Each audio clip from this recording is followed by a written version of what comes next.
본문으로 한계를 넘는 신앙이라는 제목으로 하느님 말씀 증거하겠습니다.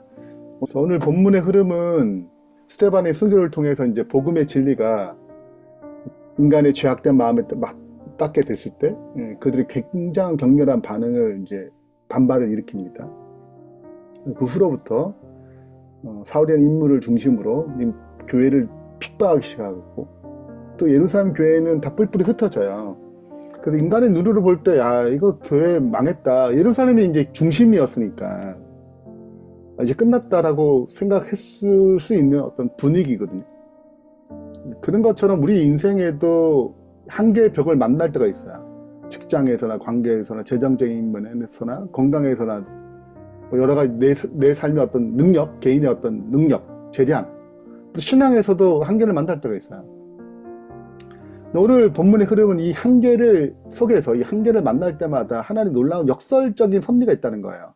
지경의 한계를 넘고 내면의 한계를 넘어서서 하나님의 역사하시는 힘이 있다는 것입니다. 오늘 세 가지 살펴볼 텐데요. 첫 번째는 고난 속에서 하나님이 그 핍박 가운데서 하나님께서 어떻게 지경을 넓혀 가시는가. 그리고 특별한 인물이 등장하는데 시몬 마술사가 등장해요. 그래서 내면의 한계를 어떻게 넘어설 것인가. 그 한계를 넘어서게 하는 그 원천은 무엇인가로 오늘 이제 살피면서 마치겠습니다. 첫 번째인데요. 고난 속에 하나님의 섭리가 이제 지경의 한계를 넘어서 복음이 확장되도록 역사하시는 거죠. 초대교회는 이제 강력한 박해가 시작됐습니다. 흩어졌어요. 교회의 큰 위기죠. 사울이 이때 등장하면서 교회를 잔멸하고자 막 잡아들이는 것입니다. 그때 이제 놀라운 반전이 일어나죠. 이제 흩어지는 사람이 단순히 피난민으로 있는 것이 아니고 선교사로 바뀌는 거죠. 그래서 두루다니며 복음을 증거하는 것입니다. 그 대표적인 사람이 이제 빌립이 등장하는데, 이제 빌립이 사마리아 성에 내려가서 그리스도를 백성에게 전파하니, 그러니까 유대뿐만 아니라 사마리아에 전했다는 거예요. 주목할 필요 있죠. 그래서 거기서 기적을 일으키고 중풍병자도 못 걷는 사람도 일어나고, 그 성에 큰 기쁨이 있었습니다. 이 사마리아에서 큰 기쁨이 있었죠. 왜 사마리아 성이 왜 중요하냐면, 이 유대인과 사마리아의 땅은 아시다시피 꺼려지는 땅, 유대인에게서는 접촉의 한계선, 오랫동안 종교적 적개심으로 인해서 이방인보다 더 싫어했어요. 상종도 하지 않고.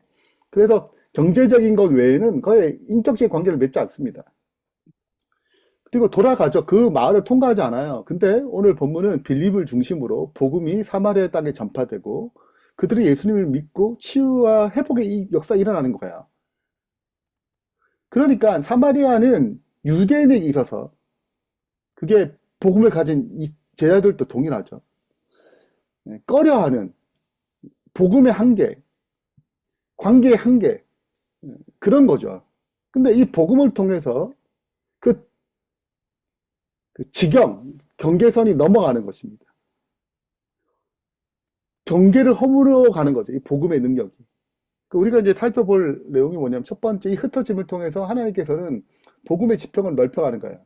우리 삶 가운데 흩어짐이 나타날 수 있어요. 원치 않은 이직, 뭐 관계의 단절, 어떤 것에 대한 이별, 이 흩어짐이 아까 흩어짐 끝나는 게 아니고 우리의 새로운 어떤 사역지, 새로운 어떤 선교적인 방향, 내 지경을 넓혀가는 하나님의 역사가 될 수 있다는 거예요. 그리고 이 복음은 그 경계를 허무는 것입니다.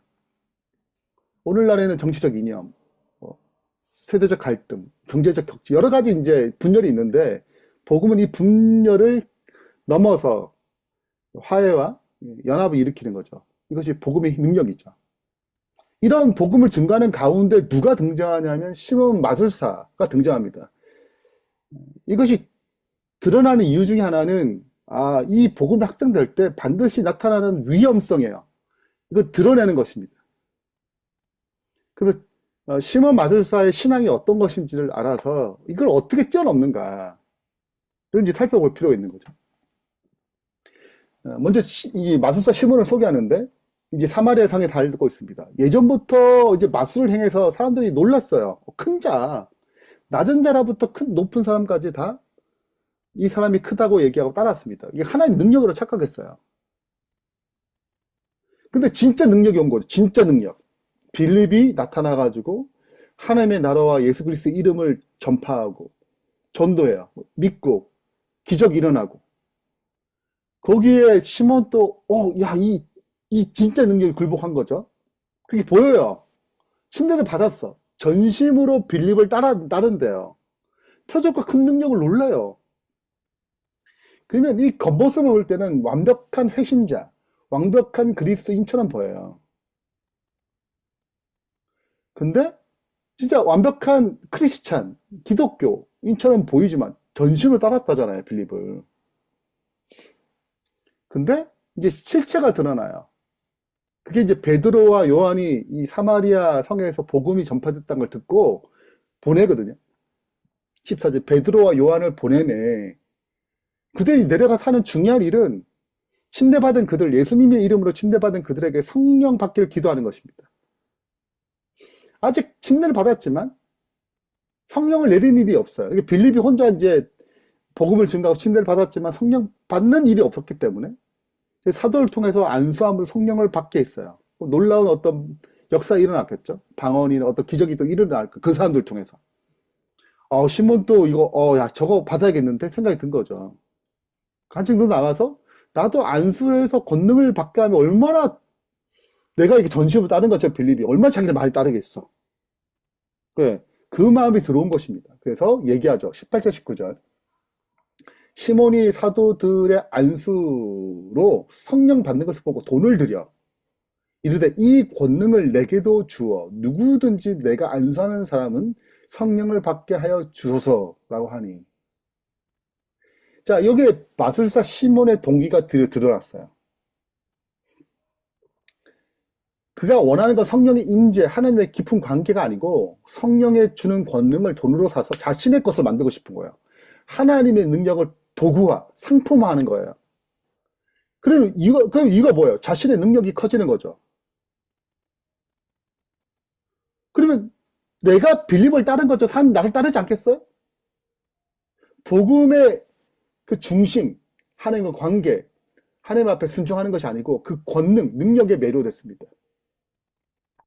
이것이 마술사 시몬의 신앙의 실체예요. 즉 자기 중심적 신앙에 벗어나지 못했어요. 신앙을 도구하는 거예요. 내가 원하고자 하는 것을 이루기 위해서 내가 주인이에요. 주인이 안 바뀌었어요. 회심은 주인을 바꾸는 거예요. 내 삶의 주인에서 하나님이 주인이 되도록 그 구주죠. 구주. 안 바뀌는 것입니다. 그래서 베드로가 경고해요. 이르 내가 하나님의 선물을 돈 주고 살 줄 생각하였으니 내 은과 내가 함께 망할지어다. 하나님 앞에서 내 마음이 바르지 못하니 관계가 없는 거예요. 올바른 관계 형성되지 않았어요. 하나님과. 이 돈은 내게 관계가 없고 분깃도 될 것이 없느니라. 구원이 없다는 거죠. 교회는 열심히 다니고 뭔가 전심을 따는 것 같이 뭔가 있는 것처럼 하지 맨 가짜라는 거예요. 그 복음에 주는 그 구원과 그 복과 천국이 없다는 거, 너무 분깃이 없다는 거야. 그러므로 회개하라는 거야. 약함을 회개하고 죽게 기도하라. 혹 마음에 품은 것을 사하여 주시리라. 실은 우리가 교회 안에 충분히 이러한 역사가 있는 것입니다. 우리 안에 내면 한계들이 있어요. 자신 중심적 욕망이 있고, 내 욕구를 얻기 위해서 신앙을 상품화, 도구화할 수 있습니다. 하나님. 그 악독과 불의의 메인 마음이라고 그래요. 그리고 또 얘기해. 그 다음 이어서 그 말한 것이 내게 하나도 이루어지지 않게 하소서 하는데 죄의 결과는 피하고 싶어요. 근데 진짜 죄를 자체를 벗어나고자 하는 마음은 부정한 것입니다. 그래서 우리도 끊임없이 주의해야 돼. 우리가 무엇인가 성장하고 무엇인가 자라날 때 이거 엄청난 성장이잖아. 이 사마리아 이 땅에. 근데 그 놀라운 복음의 성장과 부흥 앞에서 내 자신을 점검하고 내 자신을 회개하지 않으면 안 되는 것입니다. 여전히 오늘날에도 현대 심원 마술사들 참 많아요. 네. 교회 자체가 이 신앙을 추구할 수 있어요. 번영신앙이라고 굉장히 지금도 이런 사고를 가진 목회자가 있고 성도들이 있습니다. 신앙을 통해 자신의 성공과 번영을 추구하는 태도죠. 종교적 행위에 열심히 있어요. 세상의 가치관은 바뀌지 않아요. 자기 영광을 추구하는 것입니다. 영적인 것을 상품화해요. 이것을 넘어서게 하는 힘은 성령과 복음을 통한 진정 회개밖에 없습니다.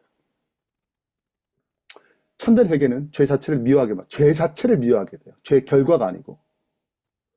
그리고 하나님을께 돌아서게 합니다. 자기 의존에서 하나님의 의존, 중심이 바뀌는 거죠. 그러면 선물을 받아요. 그게 성령의 충만함이에요. 성령을 선물 받는 것입니다. 그러면 이 한계를 뛰어넘는 거예요. 복음의 한계를 뛰어넘게 만들고, 내면의 한계를 뛰어넘게 만들고, 내 성적인 한계를 뛰어넘게 만들어요. 그래서 참된 능력의 원천이 어떻게 얻는가? 그건 하나님의 관계성에서 얻습니다. 그러면 성령이 내주하세요. 이 성령이 내주할 때 진짜 변화가 일어나고, 그 내주는 선물이죠. 돈을 살 수 없고 노력을 살 수 없어요. 그러면 우리는 참된 자유함을 얻게 됩니다. 그래서 하나님의 진짜 능력은 우리 교회에 얼마나 사람이 많은가, 저 사람이 얼마나 많은 사람 따르는가, 이게 여기에 있지 않고 얼마나 하나님을 올바르게 증거하고 내가 하나님과 얼마나 올바른 관계를 맺고 내가 참된 성령의 능력을 얻기 위해서 주님 앞에 얼마나 올바르게 회개함 쓰는가, 이게 중요한 거죠. 우리 자신을 돌아보면서 나의 신앙의 동기는 뭔가, 내 마음의 상태는 진짜 무엇인가, 자기 의존적 욕망이 있는가, 나의 한계를 넘게 못하는 것이 무엇인가, 나는 정말로 하나님의 참된 회개와 성령 충만을 구하고 있는가, 이 자기 점검의 질문을 통해서 우리가 끊임없이 시몬 마수사 같은 유혹을 받을 때 여기에 넘어가지 않고 승리하는 주의 백성 되길 바라면서 말씀 마치겠습니다.